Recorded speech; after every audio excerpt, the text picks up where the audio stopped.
주옵소서. 응답하여 주심을 감사드리고 예수님의 이름으로 기도드립니다. 아멘. 자, 오늘 말씀 1절 말씀이 주제입니다. 내가 환난 중에 여호와께 부르짖었더니 내게 응답하셨도다. 환난 중에 저희가 하나님께 부르짖으면 하나님께서 응답하실 것을 믿습니다. 네, 저희는 환난을 만나게 되면, 어려움을 만나게 되면, 걱정과 근심을 만나게 되면 항상 무엇을 해야 된다는 거예요? 항상 하나님께 부르짖어야 된다. 예, 이것 때문에 꽁함에 있으면 안 된다. 이것 때문에 불같이 화를 내면 안 된다. 이것 때문에 남 탓하면 안 된다. 그런 상황 가운데 하나님께서 저에게 원하시는 것은 하나님께 부르짖는 것입니다. 여러분, 그래서 모든 종류의 어려움 가운데, 걱정, 의심 가운데 있을 때 다른 일보다 먼저 하나님께 부르짖으시고 또 하나님께 응답받으시는 저 여러분 되게 하시기를 예수님의 이름으로 축원합니다. 이게 참 쉽지가 않습니다. 어려운 일이 생기면 걱정부터 하는 게 우리의 그 방향성인데, 지금 환난이 내게 임했으면 하나님께서 내게 부르짖으라고 말씀하시는구나. 여러분, 기도에 침묵기도 하는 것도 있습니다. 그래서 많은 분들이 너무 고상하게 기도를 합니다. 너무 고상하게 묵상하며 침묵하며 기도하는데, 이게 부르짖어 기도해도 괜히 다른 사람들이 내가 무슨 일 있나 할 그런 경우도 있고, 또 그 기도 소리 통해서 내 상황이 알려지는 것도 싫고 그렇게 잠잠히 기도하는 경우가 있는데, 하나님께서 원하시는 것은 환난 때에 부르짖어 기도하는 것입니다. 우리가 물에 빠져 죽어갈 때, 우리가 뭐 크게 다쳐가지고 어찌할 바를 모를 때, 그런 환난 가운데 있다면 우리는 살려주세요 하고 소리 지를 수밖에 없는 것이고 하나님의 도움을 찾아야만 되는 것입니다. 그렇기 때문에 여러분, 용기를 가지시고 강하고 담대하게, 힘들 때 강하게 주여 하고 3번 부르짖고 하나님께 부르짖으시기를 예수님의 이름으로 축원합니다. 그때 하나님께서 하시는 것은 응답하시는 것입니다. 응답. 이 순서가 바뀌면 안 됩니다. 내가 어려움 가운데 있는 거 보고 하나님께서 내게 달려주시죠.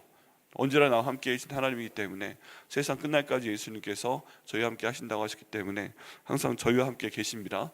근데 그럼에도 불구하고 예수님께서 내 옆에 계셔도 내가 해야 될 것은 환난 당했을 때 부르짖어 기도하는 것이고, 거기에 대해서 하나님께서 응답하시는 게 순서입니다. 내게 먼저 응답하시는 그런 거 없어요. 기도를 해야 하나님께서 응답하시는 것입니다. 너무 당연한 얘기인데 하나님께서 옆에 있다 먼저 도와주시고 그런 것도 있죠. 늘 우리의 기도 생활이 습관처럼 되어 있는 경우에는 이게 가능합니다. 근데 그렇지 않은 경우에는 무조건 하나님께 부르짖을 때 하나님께서 응답하신다. 하나님께서 응답하시도록 하려면 내가 기도해야 된다. 사람한테 말하는 것이 아니고 하나님께 먼저 말씀드려야 된다라는 것을 저희가 반드시 기억을 해야 됩니다.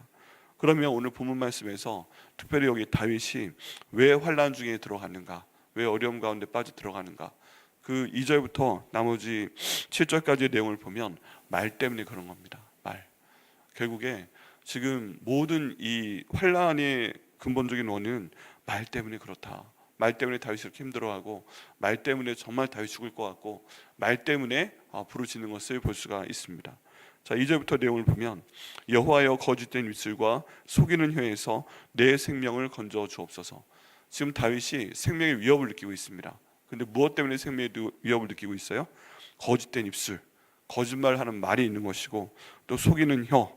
여기 보면 너무 강조하느라고 말을 할 때 입술이나 혀나 다 사용하는 것인데, 이것을 분리하면서까지 이렇게 얘기하고 있습니다. 거짓된 입술과 속이는 혀, 똑같은 얘기입니다. 근데 2번 강조가 되면서 이것이 얼마나 우리 삶 가운데 큰 어려움을 주는가, 특별히 생명을 위협할 정도로 어려움을 주고 있는 것을 볼 수가 있습니다. 이런 상황 가운데서 이 생명을 위협하는 어려움이 다른 사람들의 말을 통해서 이루어지는 경우도 있고, 또 자기의 말을 통해서 이루어지는 경우도 있습니다. 그래서 여기에 나와 있는 내용을 보게 되면 다른 사람일 가능성이 더 크지만, 여호와여 거짓된 입술과 속이는 혀에서 내 생명을 건져 주옵소서. 첫 번째 가능성은 다른 사람들이 이렇게 거짓말을 해서 나의 생명을 위협한다는 것입니다. 이 생명을 위협할 때 진짜 죽이려고 하는 걸 수도 있고요, 내 마음이 죽게 됐다는 것입니다.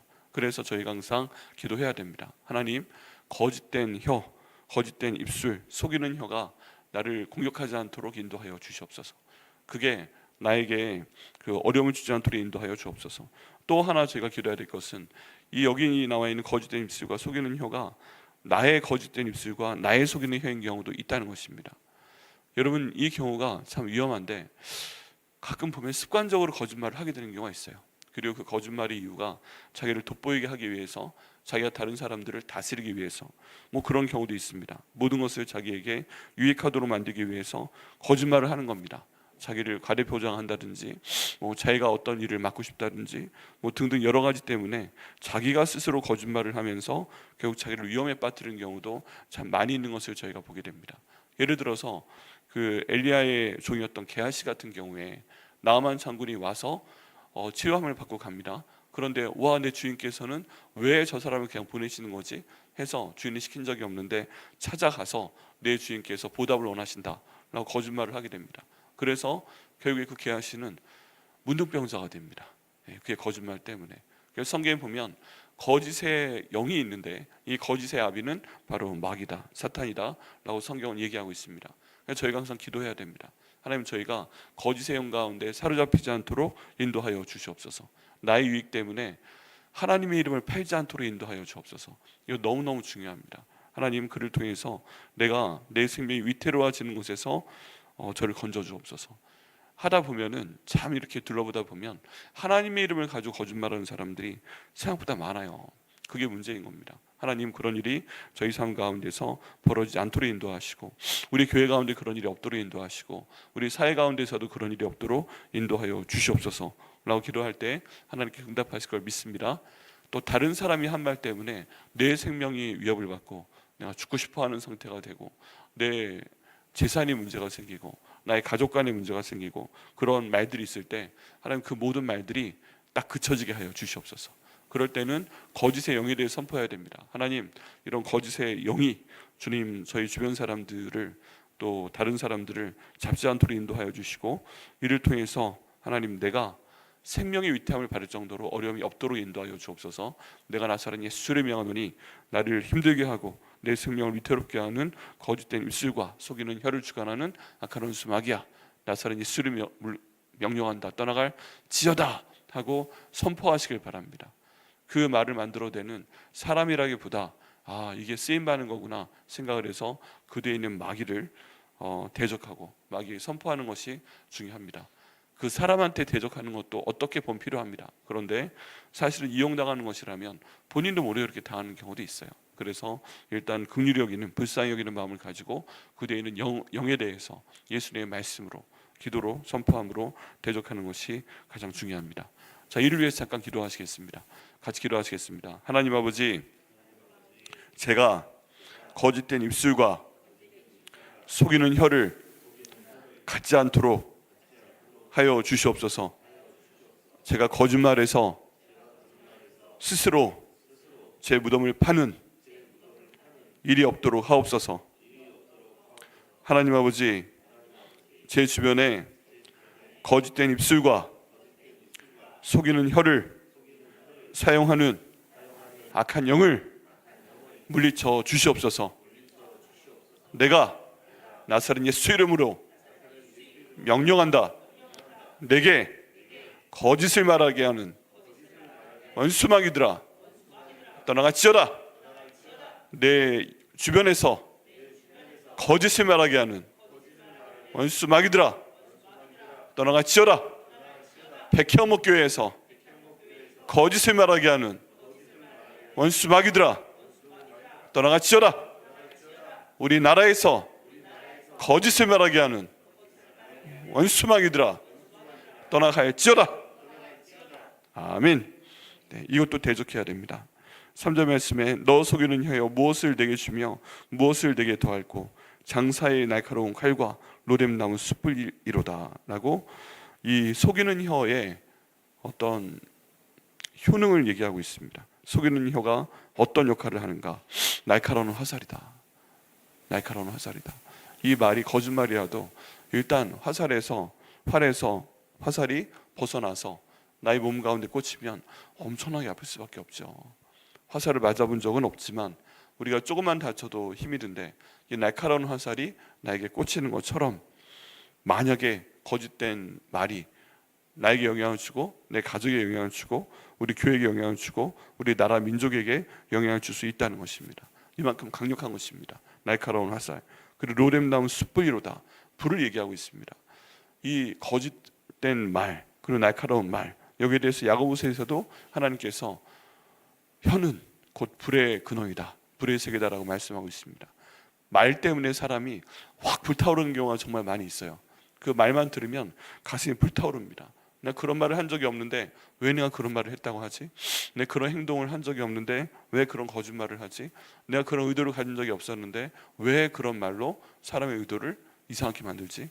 말이 정말 무섭습니다. 그런데 이 말이 화살과 같다, 이 말이 불과 같다, 이것을 저희가 기억하고 먼저 우리가 말하는 것을 조심해야 됩니다. 그리고 다른 사람의 말이 있을 때 이 날카로운 화살, 우리가 딴 사람한테 쏘지 않도록 조심해야 됩니다. 가끔 제가 말씀드리는 롱펠로우라는 시인의 화살과 노래라는 내용을 보면 어린 시절에 내가 화살을 하나 숲속에다 쏘았는데 그 동네에 계속 살았던 거예요. 숲속을 산책하다가 어느 날 벽에 그 나무에 꽂혀 있는 화살을 보았는데 보니까 제가 어린 시절 쏜 거였다. 그 오랜 시절 동안에 이 화살이 나무에 박혀서 그대로 있구나. 이게 사람의 말이 이렇구나. 그러면서 얘기하는 내용. 또 내가 그 어떤 사람에게 노래를 불러주듯 친절한 말을 했더니 먼 훗날 후에도 그 사람 마음 가운데 내가 불러준 노래가 살아있는 것을 보았다. 그래서 내 입의 말이 화살이 될까 노래가 될까, 이거에 대한 귀한 시를 롱필로가 썼습니다. 근데 이 화살을 저희가 조심해야 됩니다. 다른 사람에게 말을 통해서 화살을 박아버리지 않도록 저희가 스스로 조심해야 됩니다. 또 이런 화살이 다른 사람으로부터 우리에게 날아올 때 저희가 방어를 잘할 수 있도록 또 막아버려야 됩니다. 믿음의 방패로 막아야 됩니다. 모든 상황 가운데 하나님께서 성령의 전신갑주를 말씀하실 때 화살을 막을 수 있는 도구에 대해서 두 개를 말씀하시는데, 하나는 믿음의 방패입니다. 그리고 또 하나는 말씀의 검입니다. 하나님, 이 믿음의 방패와 말씀의 검으로 제가 날아오는 화살을 잘 막을 수 있도록 인도하여 주시옵소서. 이미 박혀져 있는 화살은 어떻게 하는가? 예수님께 기도해야 됩니다. 하나님, 이 날카로운 화살이 제게 박혀서 계속 썩습니다. 제 살을 썩게 만들고 계속 힘들게 만듭니다. 주님께서 인도해 주셔서 이 화살 뽑아버려 주시고 제 상처를 그리스도의 보혈로 잘 씻어주셔서 이로 인한 모든 상처를 주님께서 사라지게 하여 주시옵소서 라고 기도할 때 우리 주님께서 치료하실 걸 믿습니다. 이것 때문에, 말 때문에 내 마음이, 내 삶이 확 불타오르는 경우가 있습니다. 분노 가운데 계시는 분들 보면 지금 현재 일이 아니라 옛날 일이 갑자기 생각하면서 몸이 확 불타오르듯 타오르시는 분들이 계세요. 근데 이게 쉽게 없어지지가 않습니다. 특별히 우리나라 사람 같은 경우에 두 번째 글자, MBTI 두 번째 글자가 S이신 분들은 이렇게 과거에 박힌 화살, 과거에 내 마음을 한번 태웠던 이것들이 평생을 갑니다. 언제 어디서 누가 어떻게 무엇을 왜 나한테 그 말을 해서 내가 지금 이렇게 아프다 하는 것이 잘 안 까먹어집니다. 그래서 이것도 하나님께 기도해야 됩니다. 하나님, 이것도 더 강한 성령의 불로 태워주옵소서. 하나님께서 주님의 말씀의 불로 이것들을 다 씻어버려 주시옵소서. 그래서 이 열기를 씻겨 주시옵소서 라고 기도할 때 우리 하나님께서 다 치료해 주실 걸 믿습니다. 이 말씀을 붙들고 저희가 또 기도하겠습니다. 함께 해보시겠습니다. 하나님 아버지, 제가 다른 사람에게 말로 날카로운 화살을 쏜 것이 있으면, 다른 사람을 말을 통해 불로 태운 것이 있으면 회개 기도합니다. 용서하여 주시옵소서. 그 사람 마음에 박혀있는 날카로운 화살을 빼주시옵소서. 그 사람의 불에 탄 그 마음을 치료하여 주시옵소서. 하나님 아버지, 제 마음에 박혀있는 날카로운 화살을 뽑아버려 주시옵소서. 치료하여 주시옵소서. 말의 불에 탄 저를 치료하여 주시옵소서. 시원하게 하여 주시옵소서. 아멘. 네, 메색에 머물며 계달의 장막 중에 머무는 것이 내게 화로다. 이 두 장소는 다 좋은 겁니다. 그냥 여기 있는 메색도 좋은 것이고 계달의 장막도 좋은 것으로 보시면 됩니다. 근데 여기에 거주하는 것이 내게 화다. 왜 그러냐면 말을 통해 나를 공격하는 사람들 때문에 여기 살아도 사는 것 같지 않다. 좋은 집에 살아도 좋은 집에 사는 것 같지 않고, 맛있는 걸 먹어도 맛있는 거 먹는 것 같지 않고, 좋은 침대에 누워도 자는 것 같지 않다. 지금 그런 얘기를 하고 있는 것입니다. 내가 화평을 미워하는 자들과 함께 오래 거주하였도다. 화평을 미워하는 자들은 말로 자꾸 화평을 깨는 자를 말합니다. 어떤 분은 그 입만 열면 지옥의 문이 열리는 분들이 있습니다. 그냥 가만히 있으면 좋겠는데 입만 열면 평가하고, 입만 열면 비판하고, 입만 열면 딴 방향으로 얘기하고, 입만 열면 인신공격하고, 이런 사람들은 화평을 미워하는지 모르겠는데 그냥 그런 거예요. 또 어떻게 보면 성격적으로 보면 자기 생각 드는 대로, 자기 생각나는 대로 얘기를 하는 건데, 이게 항상 비판적인 생각을 하는 겁니다. 그러니까 마음 가운데 있는 게 딱 보게 되면 좋은 걸 보고 좋은 거를 칭찬해주고 다른 건 덮어주고 이런 식으로 나가면 좋은데, 이게 아닌 건 아닌 것을 그냥 입으로 표현하고 이분들의 표현은 뒤끝이 없다고 얘기합니다. 근데 자기는 뒤끝이 없는데 그것 때문에 사람 마음엔 화살이 박히고 사람의 마음 불타오르는 경우가 많이 있습니다. 그 표현을 화평을 미워하는 자들이다 라고 얘기하고 있습니다. 근데 하나님께서 우리에게 원하시는 내용은 화평케 하는 것입니다. 팔복 가운데를 보면 화평케 하는 자는 복이 있나니 저희가 하나님의 아들이라 하나님의 딸이라 일컬음을 받을 것입니다, 이렇게 말씀하고 있습니다. 그래서 하나님께서 원하시는 것은 우리가 화평케 하는 것입니다. 그렇다면 하나님, 우리 삶 가운데 화평을 미워하는 자들이 저희 주변에 있다면 하나님 그 사람들도 치료하여 주시옵소서. 그 사람들의 생각을 바꿔주시옵소서. 이게 가능합니다. 사람이 금방 바뀌지 않는다고 하지만 가끔 말씀드리는 사도 요한이 같은 경우를 봐도 그 사람이 별명이 우레의 아들이었습니다. 입만 열면 우레가 나옵니다. 입만 열면 크게 말합니다. 입만 열면 끔찍한 얘기를 합니다. 심지어 예수님과 같이 다녔던 야고보와 요한도 사마리아 지역에 들어가면서 이 사람들이 자기 일행을 박대하니까 하나님께 기도해서 불을 내려서 저 사람들을 다 태워버리게 하겠습니다 라고 말했다가 예수님께 혼났습니다. 예수님께서 그런 사람도 제자로 받으시는 거예요. 그리고 나서 그 일생 동안 바꿔놓고 마지막 요한일서에 보면 서로 사랑하라, 서로 사랑하라, 아가파트 할렐루스, 아가파트 할렐루스, 이런 명령형이 요한일서를 아주 그냥 도배를 하고 있습니다. 우리 하나님께서 바꾸시면 가능합니다. 주님, 내가 먼저 그런 사람 될 수 있도록 인도하여 주시옵소서. 화평을 미워하는 자들이 저희 주변에 있을 때 고쳐 주시옵소서. 그리고 제가 화평을 만드는 하나님의 사람이 될 수 있도록 인도하여 주시옵소서 라고 기도할 때 이것도 이루실 걸 믿습니다. 나는 화평을 원할지라도 내가 말할 때 그들은 싸우려 하는도다. 이거 참 힘든 상황입니다. 화평을 말하려고 해도 어떤 트집이든 잡아서 내가 말할 때 사사건건 말꼬리 잡아서 싸우려 하는 사람들이 우리 삶 가운데 없도록 인도하여 주옵소서 라고 기도해야 됩니다. 여러분, 얼마나 힘들겠어요. 여러분, 말꼬리 잡고 싸우면 너무 힘듭니다.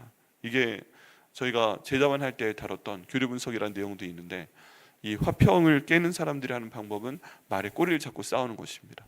그리고 어떤 태도나 어떤 말이 잘못됐을 때 그 태도나 말을 잡고 싸움을 거는 것입니다. 설령 상대방이 잘못됐다 할지라도 우리 목소리 톤을 바꾸지 아니하고 우리가 중간에 정말 그 욕하는 표현을 사용하지 않고 계속 정중하게 얘기하는 것이 말꼬리 안 잡히는 가장 좋은 방법인데, 또 사람들이 성질이 있다 보니까 성질대로 안 되죠. 네, 한번 쏴주고 싶죠. 네, 언어적인 것도 그렇지만 비언어적인 것도 막 화가 나는 것을 누르긴 눌러야 되는데 이것도 쉬운 일이 아닙니다. 특별히 가족 가운데서가 가장 힘듭니다. 그런 모든 일들이 우리 가족 가운데 나타나지 않도록 인도하여 주시옵소서. 주변 가운데 나타나지 않도록 인도하여 주옵소서. 또 나타날 때 다른 사람의 변화를 기대할 수 없다면 내가 먼저 변한 방법밖에 없습니다. 주께서 인도하셔서 화평을 나 자신에게 말을 통해 만들고 주변 가족에게 만들고 또 내가 일하는 장소에서 만들고 교회에서 만들 수 있는 말을 통해서 화평을 이루는 저희가 될 수 있도록 인도하여 주시옵소서. 함께 기도하시겠습니다. 하나님 아버지, 제가 저 자신에게, 가정에게, 일터에서, 교회에서 말을 통해 화평을 만드는 자가 되게 하여 주옵소서. 화평을 깨고 화평을 미워하고 싸우려 하는 자들을 지혜롭게 대처할 수 있도록 지혜와 용기와 인내를 주옵소서. 아멘. 네, 우리 이 말씀 저희가 기억하시겠습니다. 1절 말씀에, 오늘 말씀의 주제는 환난 중에 여호와께 부르짖었더니 내게 응답하셨도다 하는 내용이었습니다. 근데 이 환난이 말을 통한 내용이었습니다. 이 말을 통한 내용 가운데 나한테 화살이 박히고 그리고 불이 일어났을 때, 또 내가 쏜 화살 때문에 누군가 불이 일어났을 때, 그것도 심각한 환난의 상황인데 하나님 그런 일 가운데 여호와께 부르짖을 수 있도록 인도하여 주시고 응답하여 주옵소서. 유리한 모든 것을 주님께서 평정하여 주옵소서. 마치 갈릴리 바다에 말 때문에 그 강한 바람이 내려와서 다 휘저놓는 것처럼 내 삶이 뒤집히고 다른 사람의 삶을 내가 뒤집는 일이 없도록 인도하여 주시옵소서. 오늘 기도하시고 응답 받으시는 저와 여러분과 백향목대 교회 되게 하시기를 예수님의